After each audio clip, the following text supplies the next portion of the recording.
E aí, gente, então, boa tarde aí para todo mundo.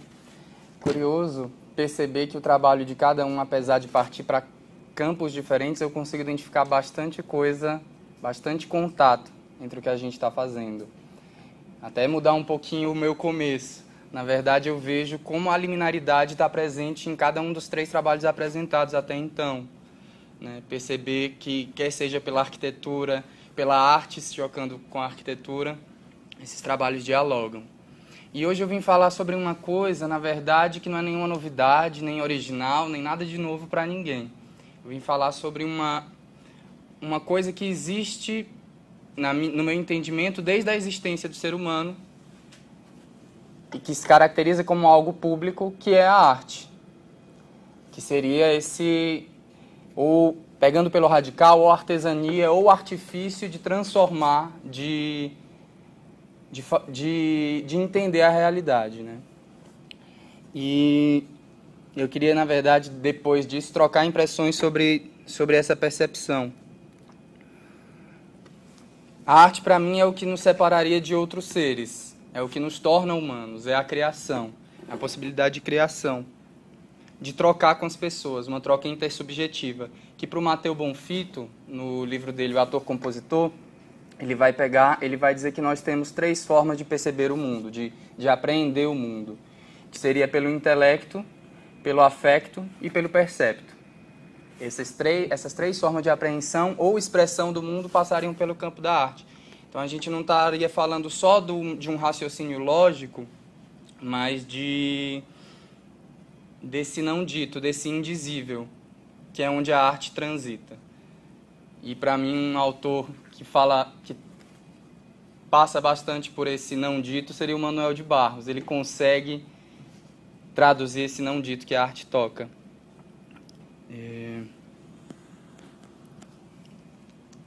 Tem esse lugar que o Guénon, na exibição das palavras, vai falar, especificamente sobre o teatro, mas que eu acredito também que se estende para qualquer campo da arte, que é ela ser um lugar de debate, de fórum, de discussão, fomentar a discussão, se entender pela troca, pela fricção de pensamentos. Portanto, ela é pública. Ela tem esse caráter público imbricado. Você se manifesta, seja numa roda de fogo, ou num quadro, ou num espetáculo, para alguém, para uma alteridade, para esse outro que existe, né? E aí, quer seja da pedra lascada, a pedra polida, ao helenismo, a democracia, as dionisíacas, que eram grandes assembleias públicas para discutir os rumos da cidade, né, os rumos da polis, as pessoas criticavam, escarneavam, satirizavam o próprio fazer social ali, naquele momento, em assembleia pública. É dessa maneira que eu vejo também esse poder da arte, que eu me pergunto, e que esse trabalho se pergunta, é o que está acontecendo com a arte e com as pessoas. Que essa ligação de arte e cotidiano está cada vez mais, no meu entender, se distanciando. Não é algo cotidiano, é algo que de certa maneira, precisa ser... Ele não faz mais tão parte como outrora já fez. Parece que tem que ser procurado, né? E aí, o título do trabalho é A Performance em Espaços Públicos a partir do mínimo gesto ou da ação simples. Qual foi a minha motivação e uma descoberta que eu fiz também ao entrevistar alguns profissionais, né? Eu entrevistei profissionais tanto da área da arquitetura, quanto da dança, do teatro e da intervenção urbana. E um deles, o Renato Ferracini, me alargou a compreensão do que seria espaço público. Porque, no meu entendimento, eu estipulei três categorias de espaço público a serem analisadas. Uma via, um patrimônio público e uma instituição. E nessa entrevista com ele, o Renato Ferracini, ele é ator do Grupo Lume, de teatro, sediado em Campinas, e ele me traz essa compreensão do corpo como espaço público. Se eu penso no espaço diretamente, né, uma configuração espacial na cidade, ele retorna ao primeiro do ser humano, ao primeiro da arte, do que gera tudo, que seria o próprio corpo.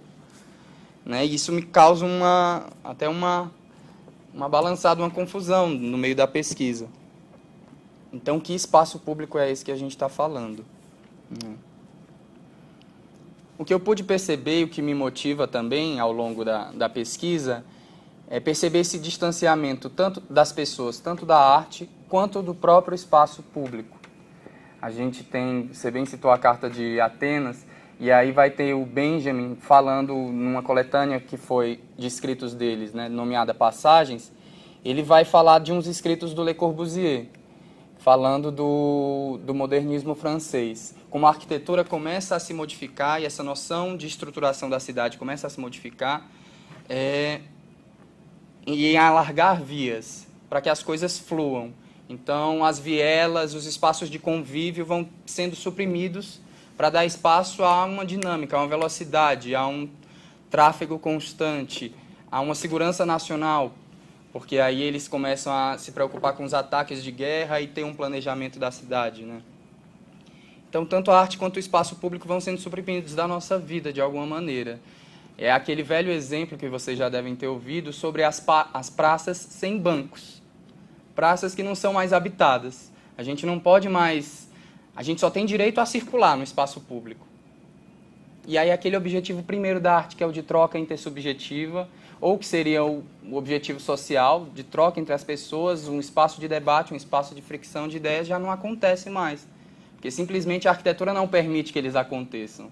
A gente começa a ver obstáculos, placas, caixas, e aí a arquitetura vai perdendo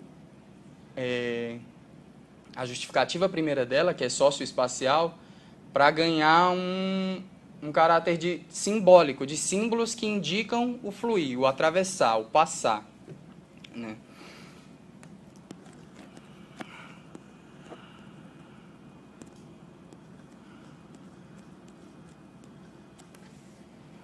E aí eu vejo no campo da performance um lugar de tentativa, enquanto artista pesquisador, de que a arte esteja mais presente na vida das pessoas de uma maneira menos compromissada, de uma maneira mais descompromissada, de uma maneira mais casual, mais cotidiana, que ela esteja ali acontecendo tanto quanto o trabalho, quanto o fluir, quanto uma atividade que se desempenha normalmente nesse espaço público. Por quê?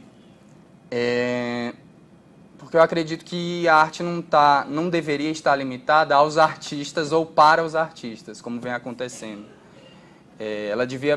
Ela poderia ser feita por qualquer um em gestos simples, ou ações simples. E aí o Grotowski, ele vai falar dessa consciência do performer, que não seria que não estaria encarnando um personagem, mas uma pessoa com uma questão que está lançando para outras. Né? Ele coloca a imagem, a metáfora do pássaro que bica e do pássaro que observa. Como é que você, ao mesmo tempo que propõe uma ação, você tem consciência daquela ação, você consegue se perceber com o entorno e dialogar com esse entorno. Né? Não se valer de um roteiro que está externo a você e que você simplesmente executa. Você é senhor da sua criação também. Né? Me chama a atenção quando você fala dos documentaristas e dos documentados que passam a ser documentaristas. Né? Como é que você pode se perceber enquanto agente, enquanto criador, e diferente do teatro que se vale de um roteiro que vem de fora, de um figurino que vem de fora, de uma ideia que vem de fora e você configura naquele momento, o Renato Cohen, no livro A Performance como Linguagem, vai falar, né, quando esse termo aparece, a performance, no campo artístico, vai falar que o artista é justamente esse detentor ele tem essa capacidade de ser detentor da criação. Ele ser o diretor, ele ser o dramaturgo, ele ser o agente de uma ideia, né? De uma discussão, dessa troca. Onde é que está essa troca entre as pessoas, que está sendo suprimida cada vez mais?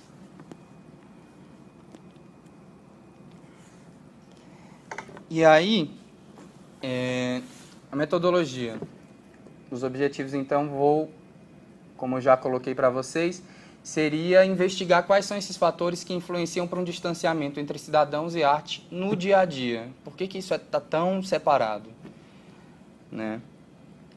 E aí, para essa investigação, desenvolver 3 ações artístico-performáticas, buscando essa troca entre o artista e as pessoas nas ruas.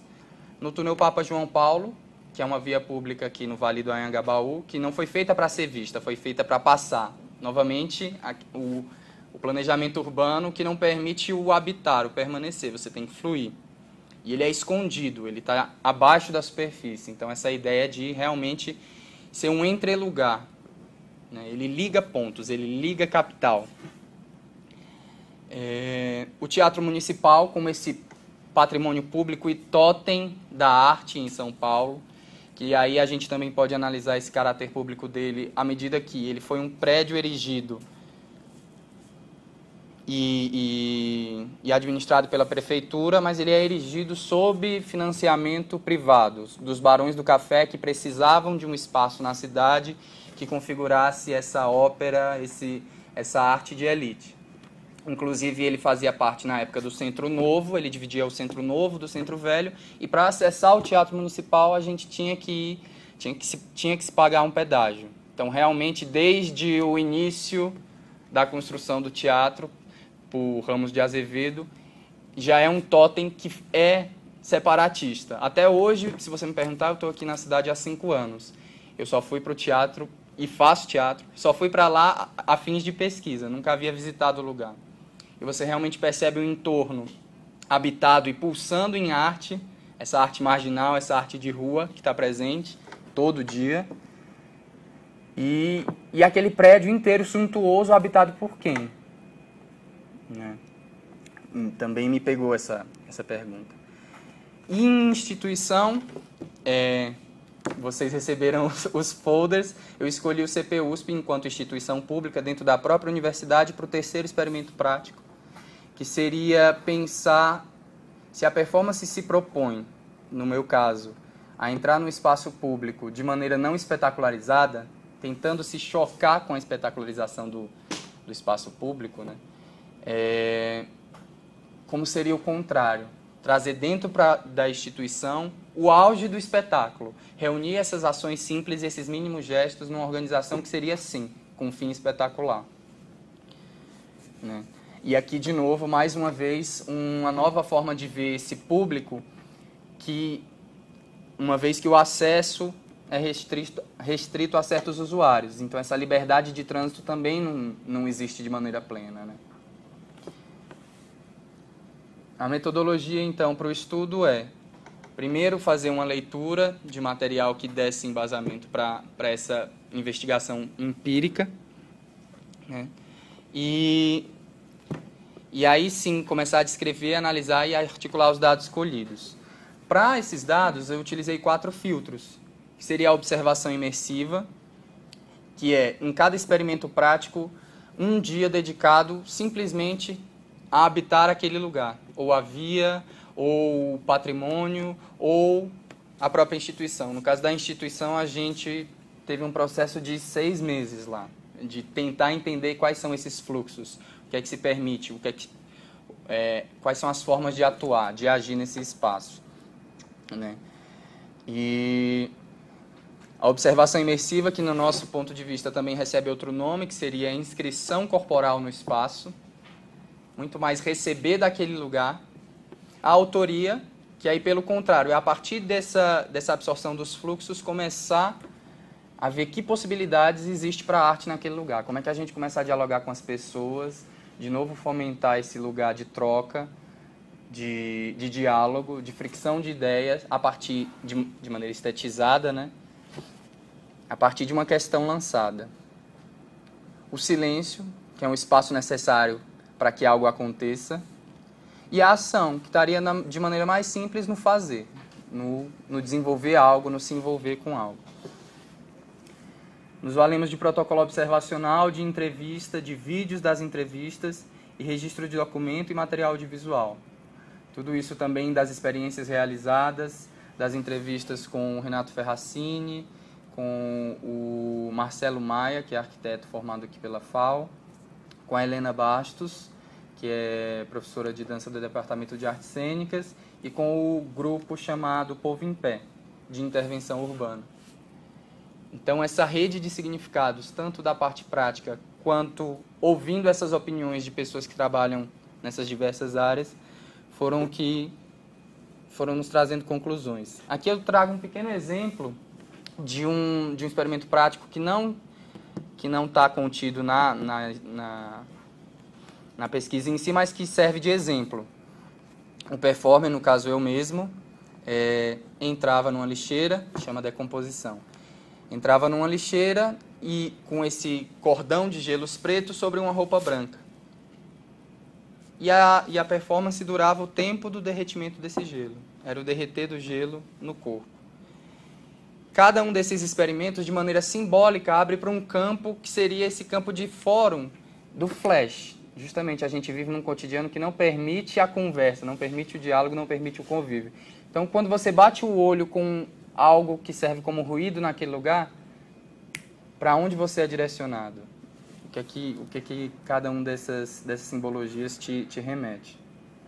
Como resultados, a gente conceituou o termo mínimo gesto e ação simples, realizamos esses 3 experimentos e mapeamos trabalhos de alguns artistas que eu acredito que convergem para essa pesquisa, que, a saber, seria a Marina Abramovic e o Flávio de Carvalho, pegando o exemplo brasileiro e um exemplo do exterior, que tem extensos exemplos do que seria essa ação simples ou esse mínimo gesto que se desdobra numa longa duração, né? E como é que essa repetição pode fazer cada vez mais a gente ir pensando em diferentes camadas, diferentes leituras para uma mesma coisa. As conclusões são, de fato, a utilização civil e legal, né, civil, legal e estrutural do espaço público sofre fortes alterações depois da ideia de urbanismo que se estabelece no modernismo. É super difícil você fazer arte hoje em dia no espaço público, por mais que a gente tenha bastante exemplos, ou legais ou ilegais, é bastante difícil. Uma coisa que me chamou a atenção foi o depoimento de um morador de rua, que ele falou: a religião e a arte não tem como a prefeitura proibir. Então, tem lá no entorno do Teatro Municipal. Então, eles diziam, eles podem tirar o comércio, mas eles não podem tirar os leitores de cartas, os cantores de rua, os artistas de rua. E isso me chamou bastante atenção. Apesar disso, é bastante difícil você propor um ato artístico no meio da rua. Como eu falei no começo, do modernismo ao pós-modernismo, a arquitetura vai perdendo esse caráter socioespacial para se transformar num sistema de leitura de signos da superfície. Então, a gente vê o que o Guy Debord vai falar, né, sobre essa sociedade do espetáculo, de caixas que são vistas, mas que escondem, de uma aparência que não é para convívio. A Paola Berenstein já que também vai falar justamente da ideia de corpografia urbana, de voltar a habitar a cidade que não permite mais isso. Como é que a gente cria jogos, como é que a gente cria ruídos e interferências para voltar a habitar o espaço público. E para mim, apesar das minhas convicções, fica a pergunta: o valor de troca da arte é social ou econômico? Apesar de que ele não precisa ser ou um ou outro.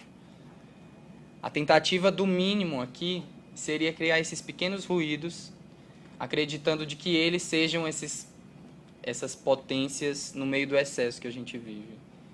A arte é o que nos confere humanidade diante dos outros seres. Então, como é que através dela a gente pode voltar a conviver com as outras pessoas?